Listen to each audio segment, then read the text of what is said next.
attention to detail. Was Clint sort of quite obsessive about that? I mean, it looks so, you go into that world, that period, so totally. I think what he was saying, he vaguely remembered his mom, and it was more the 30s, but that she had a similar green dress. So I think he had some kind of...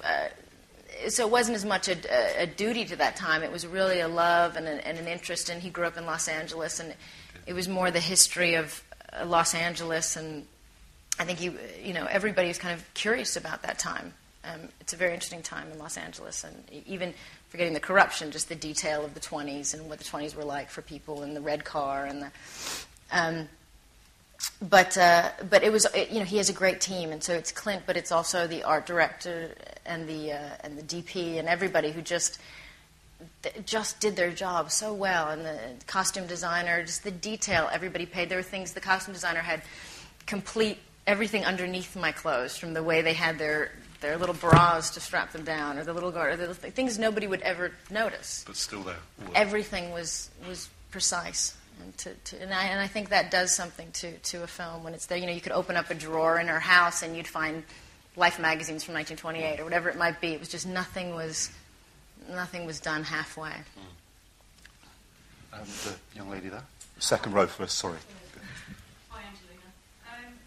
Talking about Code 12, I mean, that was difficult subject matter in itself. Did you learn about any other cases of misjustice that you found quite interesting about people being locked up? No, I didn't find anything, not a specific case I followed, just kind of the list of the types of women which are in there, which we represented in the film. But I'm sure you could look into it, and I'm sure there is a story, there, because there were so many cases of the woman who was a prostitute who would then get beaten up by the John, and turns out he was a cop, and so then she was locked away forever. And then there, or the wife that stood up against her husband,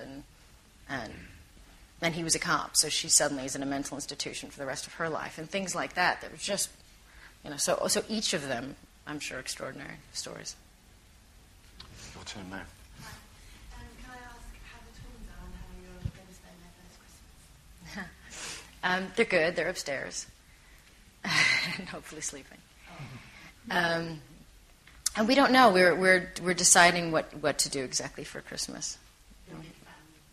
Yeah, always. But yeah,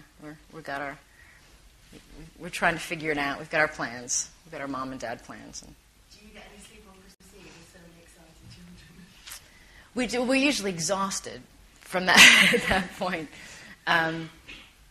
But we love it. It's that fun of sitting up in the middle of the night and wrapping the presents together and doing the stockings and all that kind of stuff. It's kind of the best thing about being a mom and dad. You get to share those nights together where it's like the big preparation for the big day. It's fun. Front row on the right there. There's a lot of speculation, obviously, about how many Oscar nominations the film might get. The track record for actors in Clint Eastwood movies winning is really good. How important would it be for you to get an Oscar nomination in terms of recognition for this? I mean, I've heard that you lost your first Oscar, you didn't know where it is. So. Is this true? I didn't know. No. I didn't actually lose it. I gave it to my mom. And she was one of those people that didn't put things up that she thought were too special. So I don't know where she put it, and she passed away. So we've not gone through all her stuff, but nobody knows where it is at the moment. So. But in terms of this film, then? And anything that acknowledges a film that you are proud of and you worked hard on means a great deal to everybody that worked on it. But at the same time, if nothing's ever acknowledged, you're just as proud, and you worked just as hard. So, I'm going to go right to the back there, the young lady. Hi, it's Rose from Fire. I think this film proves that you're not one to shy away from a difficult role or a challenging situation, come to think of it. Do you ever have days where you just think, I can't be bothered today, or put my pyjamas on, watch TV and read a book?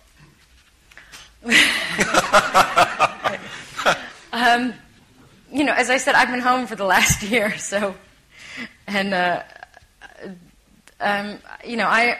I spend a lot of time at home just doing, I don't tend to watch a lot of TV, but I tend to be in pajamas and do a lot of coloring and things like that with the kids.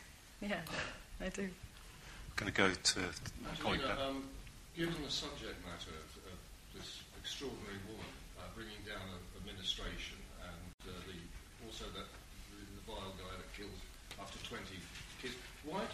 case is, I mean, none of us in this room, I don't think, had heard of it at all. Why has it been shrouded in mystery? Did you know anything about it?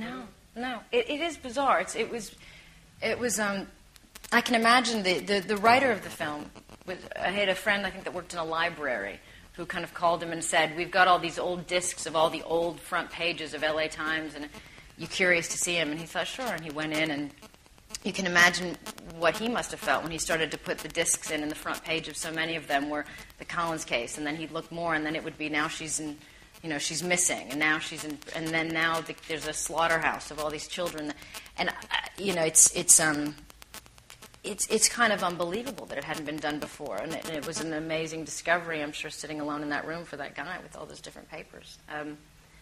I don't know why it hasn't been told. I don't know if it's yet another conspiracy, but it is. It's strange. It's strange. I thought it was because there's this guy who kills children. Yes, and in such a horrific way. And it was quite a, as I said, it wasn't like even quiet case in a small area. It was front page LA Times, many of the front covers. It was a giant case. He was murdered. He was. He went to he had the death penalty. It was a giant case, and taking the police to court, giant case. So it is very strange. Did they give you that kind of research before? Because you could read that script and almost not believe it. It's so. What they did, which I thought was very clever, is they took copies of the front pages of all the LA Times and they actually slid them in the script. So when you'd read in the script, she went to the train station and then she posed with the boy. You'd think, how is that? And then you'd flip the page and there it was. Yeah.